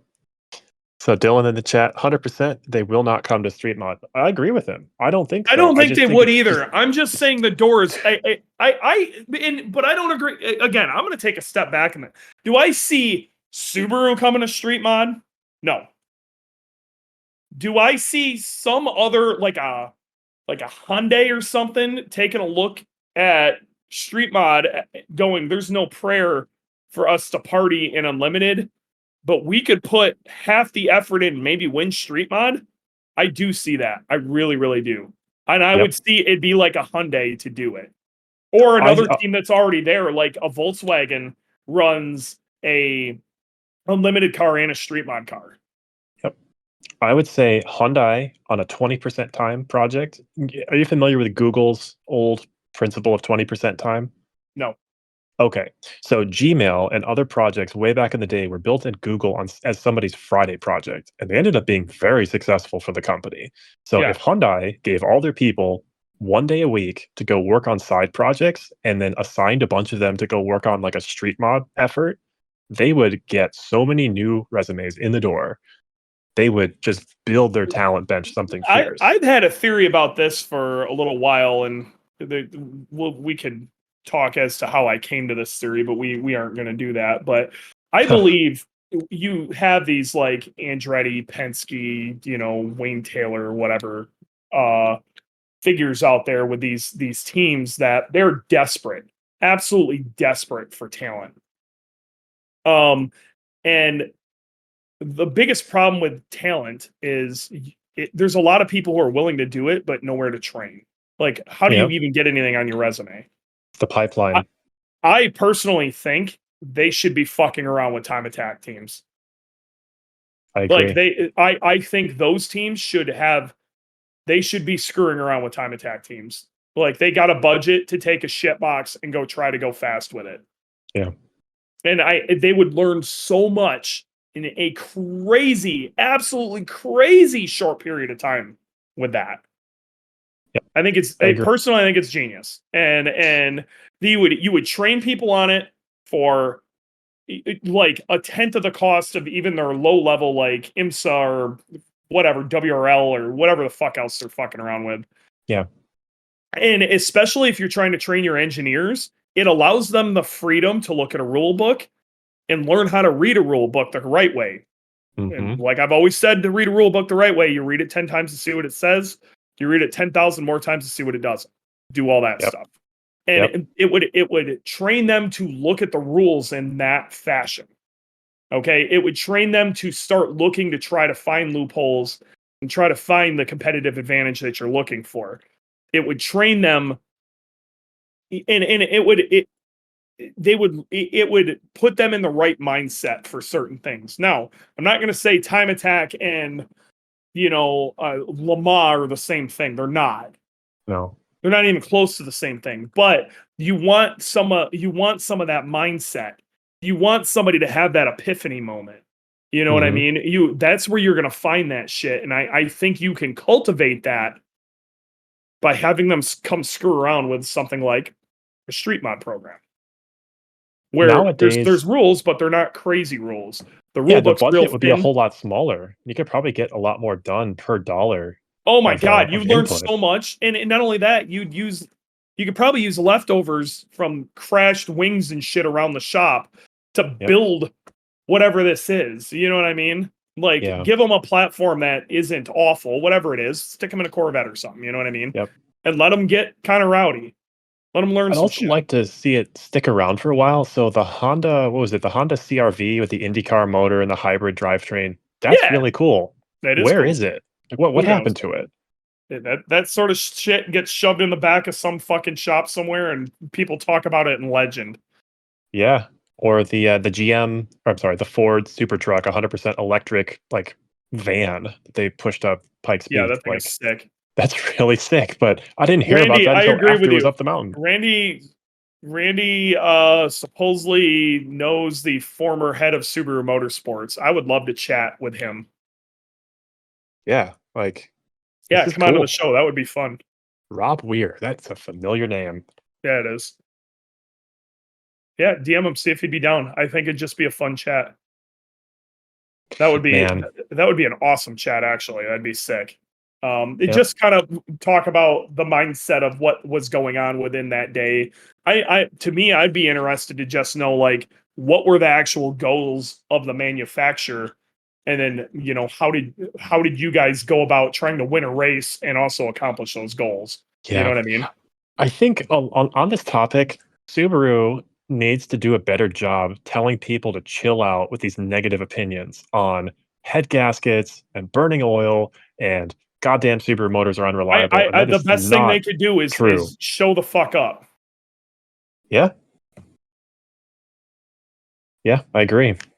I mean, clearly people are down to party. Funny story about the rules. I've been thrown in 3 different classes trying to autocross Mass 209. Yeah, good luck with that. Yeah, good luck with that. That should Sorry, Caleb. Honestly, that should be just a standard STI. You want to have a really good time with that, Caleb? You would have an absolute ringer for street class right now. A ringer, because that is your OEM turbo. That you can't really get. That you're not allowed to just shove on anything else. So you show up with an S209, it's under the top price point. That is a ringer. What's the price point cut off again? I think it was 75. Okay. So you could show up with a lot of M cars from BMW as well. Yeah, but I think most of those are turbo 6s. Oh. So or V8s. So you're going back. I see a differential. I see a differential in the chat. That is a diff. That looks diffy. Fine. You don't know until you pull it apart, though. Okay. No, I didn't think we had like busted teeth. Like what's going on is inside of the differential. Got it. So I could draw out how a diff works, but that is a Cusco 1.5 way. And essentially, do you see that weird little triangle? Yes. Okay, so when you accelerate, there is uh basically like how do I explain this? Like a stud? I don't know. There is a little piece that it sits in the middle. In fact, I'm actually surprised that there's not one there. I wonder if we just found our problem. But there's a piece that basically spreads out that triangle, and that's what pushes against the clutch packs. That's it. Oh, okay. Okay, so a one way will have a triangle where it's got ramps that go forward and then no ramps to go backwards. Okay, so Hmm. when you're on the gas, it spreads it out and causes locking. And when you're off the gas, since there's no ramps, it can't spread it out. A 1.5 way has really, really like shallow ramps. Okay, so literally half the ramping as the peak of the triangle you see there, it'd be half that ramping. Okay, so on D cell, it can spread it a little bit, but doesn't have a whole lot of leverage on it. So there's some locking, and a two-way will have the triangle ramps both ways at basically the same amount of ramp angle. And that's ramp angle in a diff. That's what they're talking about. Okay, Oh, it's a literal angle. It's an that's actual ramp. literally Yeah. what it is. It's unreal how simple a clutch style diff is and how effective it is. Yeah. All right. Sorry, podcast listeners. You can't see it. Take our word You for it. can't see it, but like if you ever get a chance to, like my description there makes sense. If you go look up a differential, a clutch style differential, those you'll see like the either the diamond, the kind of goofy shaped diamond, or a triangle. Those are the ramps, and that's Mm. how like it spreads it. You know, I it, the um All right. So going back to Subaru real quick. So the yeah, rear of the Project Midnight is a strut car. So they got rid of the multi-link rear suspension, which they did. they like to do. You know Oh, this. Dylan. Oh, Yep. See, okay, so the ramp angle is actually down, but Dylan, is that the other side of the diff? Where's the flip over to the other side? Is there not the that little, I don't know what you call it, stud or middle piece in there?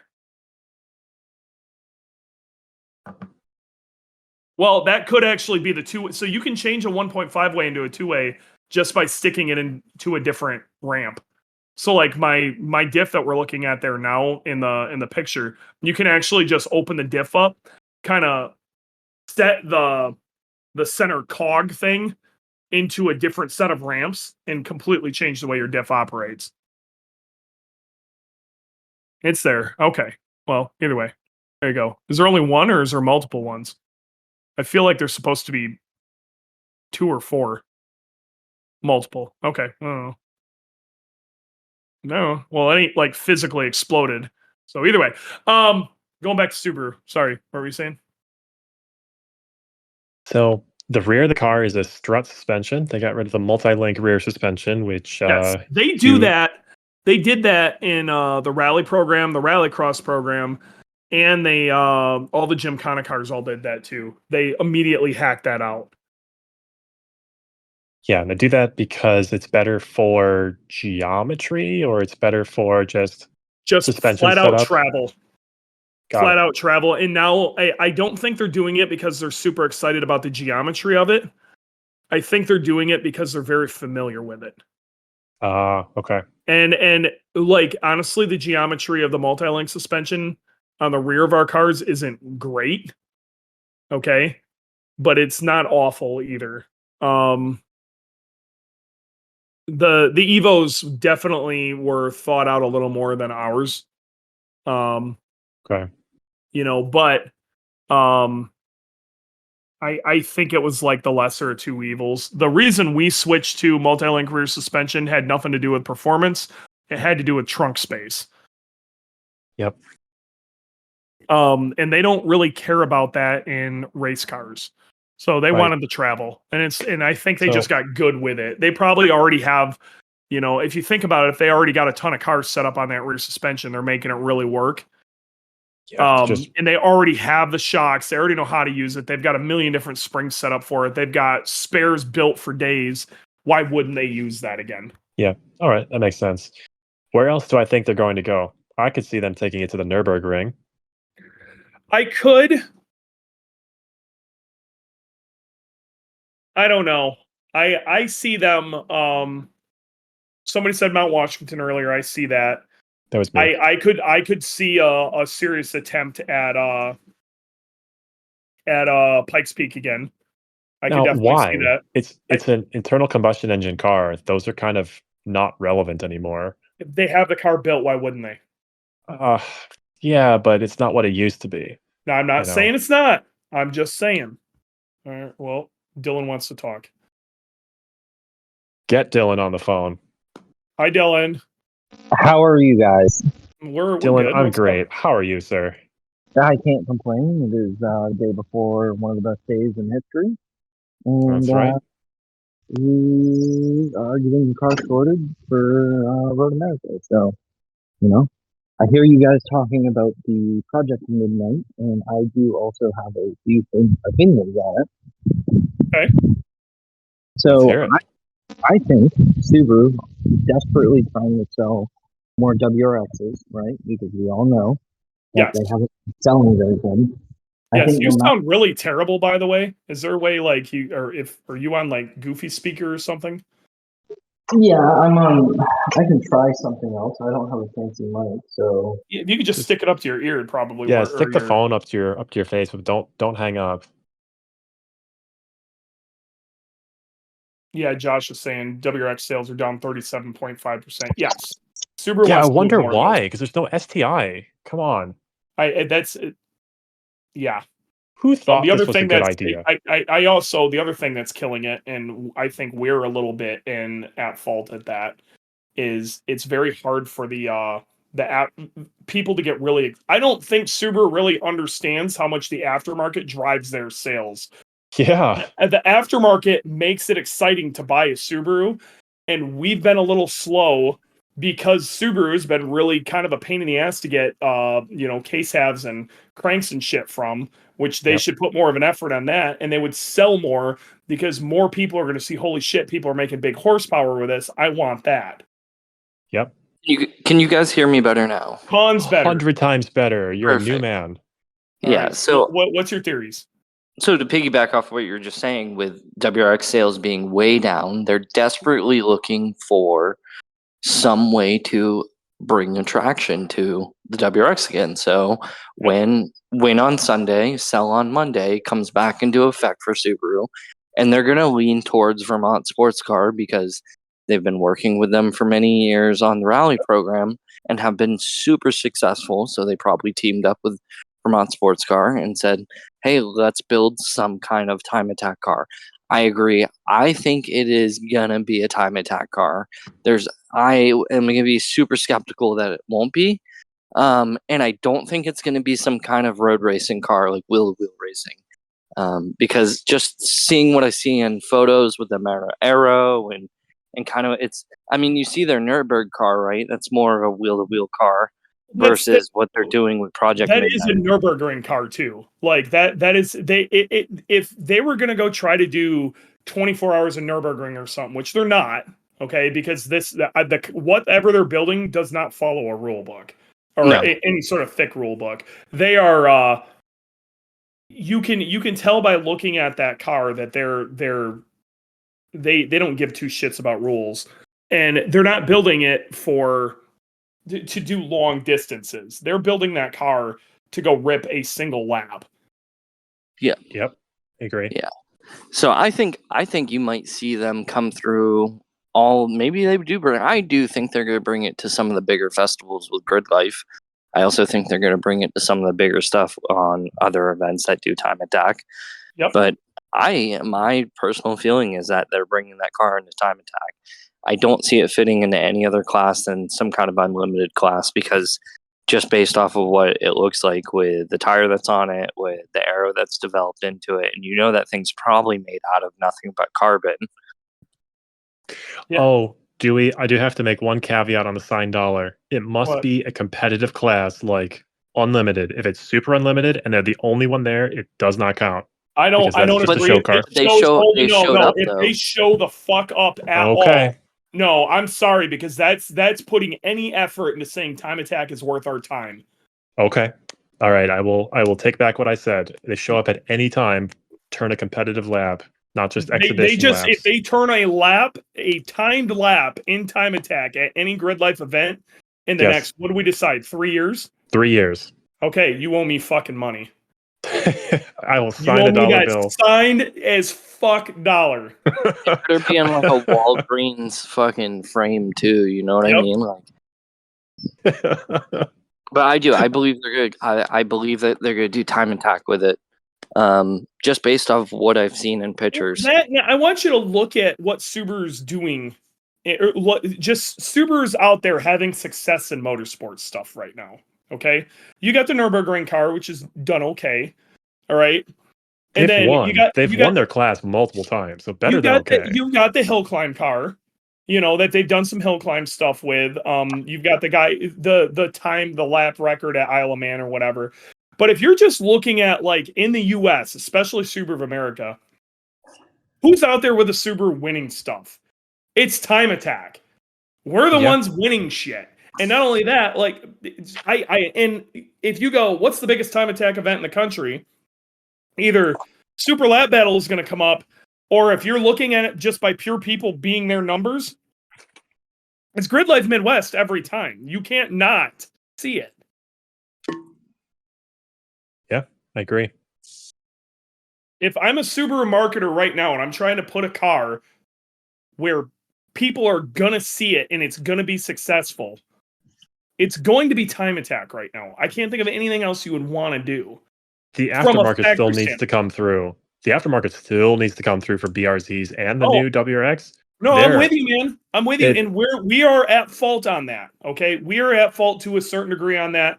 Subaru could make this a whole lot easier by giving us a clean path to some of the shit we need. They will sell more cars if we can provide closed deck case halves and closed deck engines for these people who are going to immediately void their warranty, go make tons of fucking horsepower and blow their shit up. Okay. Yep. And they get the car repossessed. Provide that for them. They want that. You know what I mean?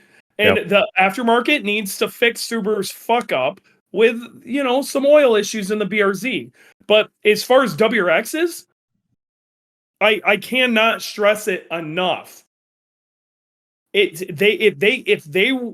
If we had the closed deck blocks out there right now, and the aftermarket is already ready to party on making horsepower with this thing. The second you see 1,000 or 2,000 wheel horsepower ones, they're going to sell the fuck out of these things. Yeah, I mean, and we're IAG, we've tested one already. You know what I mean? But from my understanding, I know getting case halves for these engines are kind of it's case halves and cranks. We can't get them right now, and Subaru's making it hell. And by them trying to control that, I don't know how that's going. Maybe they're having supply chain issues too.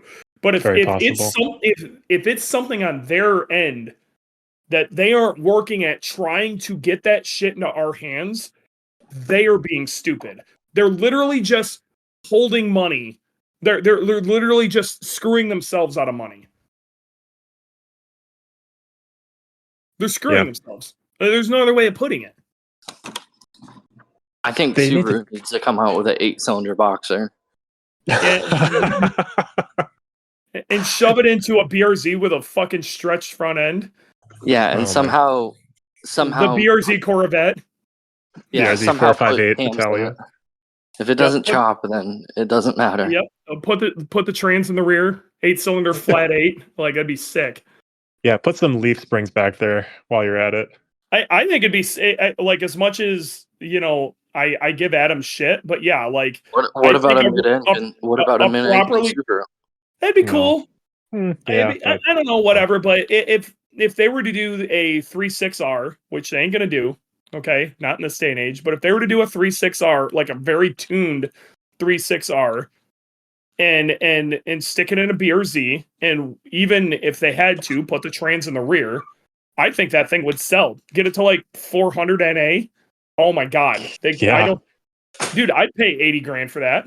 Nissan kids would lose their minds. Super kids would lose their minds. It would be amazing. Yeah. I'd pay 80 grand for that. Oh, I'd be there. I'd be there for that. Yep. Oh, one thing we didn't talk about with this Project Midnight is the BRZ is the better chassis. Oh yeah. So let's talk about if they go out there. Okay. So we got to talk about if they fail. Because this is a big car. Okay. You can put a whole lot of money into it, but the reality of it is Ferris has got a fucking missile that if he wanted to make 2,000, he could. And when you show up as the biggest kid on the block, people are going to want to fight, and people will get behind you. And if it turns into a pissing contest, no matter which way you look at it, the Corvette for unlimited time attack is a better chassis. Okay, no matter how much money they put into this, there is an argument that Ferris's Corvette will still be the better chassis. So let's say they show up. Oh, jeez. Holy shit, man. So let's say they show up and they go out there and they put on a decent show, but they aren't beating Ferris. This is a factory back team. Ferris is beating them. That's not going to be a good look. And Mason started his DL1, so I apologize. It sounded like you were on the Titanic and you just hit the iceberg. Yeah. No, that's Mason's new exhaust and his like almost 1,000 horsepower ZL1. I'm a huge Chevy fan. If I sold my Vet, I would buy a ZL1. They're great cars. They're not to get off topic, and I'll end it here, but way off topic. The seats in those things are so amazing. I refer to them as recliners on wheels, but to go back to the Subaru versus Ferris, you don't think they're not going to light money on fire with this, though? Oh, no. I hope they I don't. want you to hear me out. They're going to go out there. They're going to light a ton of money on fire. And let's say they light a ton of money on fire and still lose. Okay? That's a problem. Because I could totally see people getting big names getting behind Ferris just because it turns into a us versus Japan kind of thing. You know what I mean? Yeah, or grassroots versus the world. Grassroots versus the world, whatever.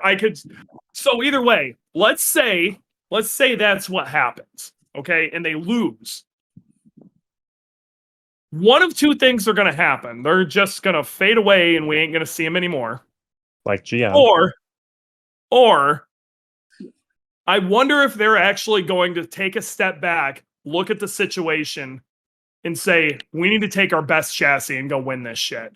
And then they go full in on a BRZ. That would be sweet. I think it would be terrifying what they could build. I wish with a rallycross engine with a Hollinger sequential, like a really proper motorsports grade rear-wheel drive sequential, some gnarly ass rear diff, literal proper no fuck aero, rear-wheel drive, full slicks, pro driver. Yep. There isn't a single track record in this country that could stand up to that. I agree. And they should then do a tour and do all of it. Willow Springs, Texas. They're trying to sell their WRX, so I truly believe they're going to light a stack of money. I think if they show up, they're gonna light money on fire. You're gonna see like EMSA level, like fresh Michelin slicks every single session, like engineers going over data. They might even have a meteorologist just so they can tune in the car the best that they can. Yep, and the Nova exact might have 2,000 horsepower, but he's still gonna lay a lap down. A team of 20. Yep.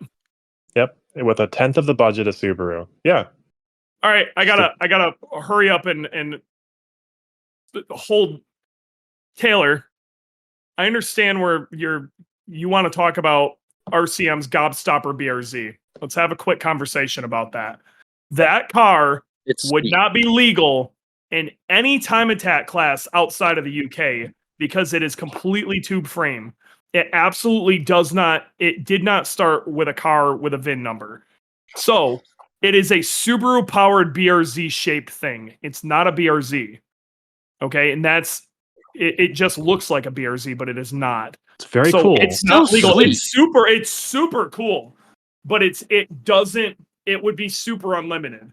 It wouldn't even qualify for World Time Attack because of what it is. Any of their other cars, I think Gobstopper 2 would be incredible. And hell, half of Gobstopper 1 is the inspiration for Boogie. But 3 is not. This is a conversation we're actually looking at trying to put together a show in the not too distant future where I want to bring in a bunch of people from around the Subaru community, drag racing, time attack, street builds, all sorts of stuff. And we're going to have a giant committee discussion on one of our podcasts on when does a Subaru stop being a Subaru and when can you stop calling it a Subaru? Like, when is it just a Subaru powered thing?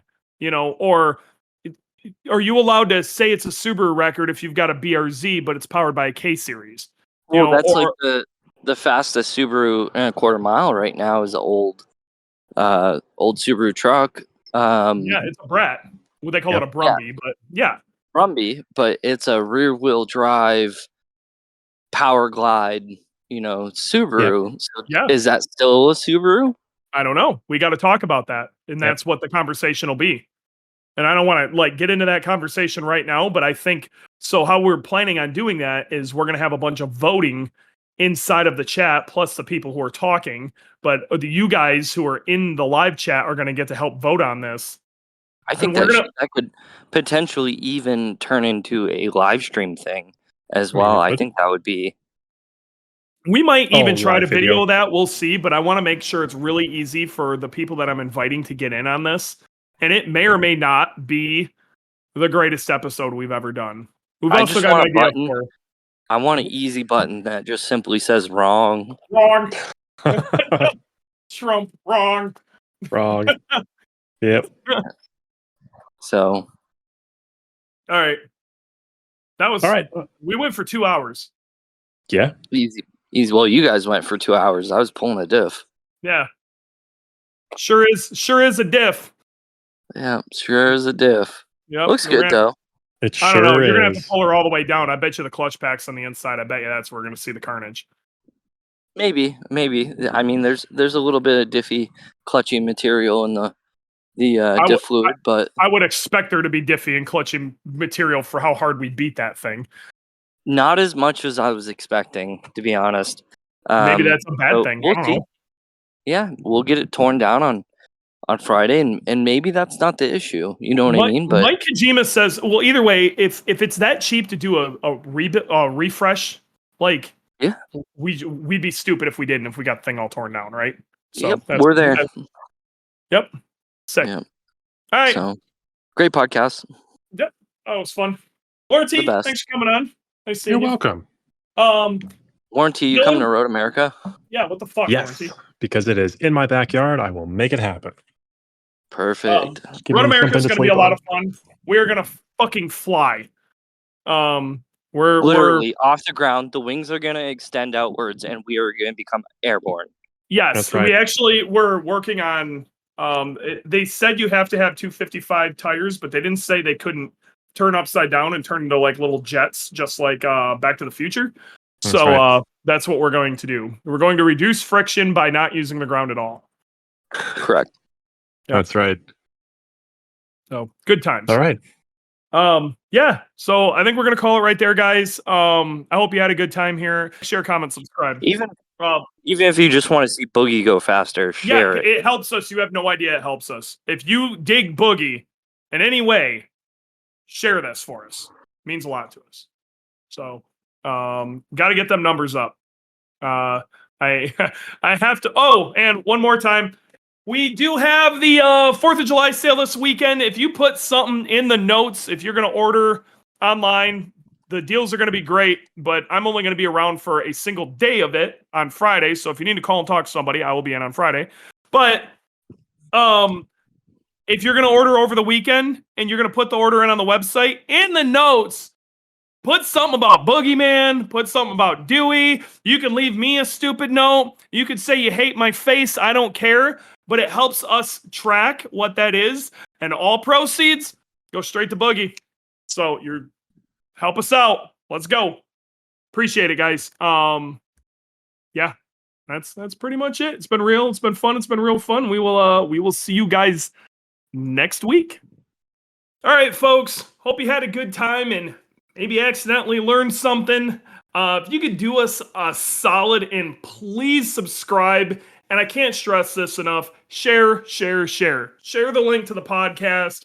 Tell people about the podcast. Come on the podcast. It's we the more the merrier, and the more people we have, the more guests we can have, the more fun we can have with this. We want to make this a giant happy family. So thanks, guys.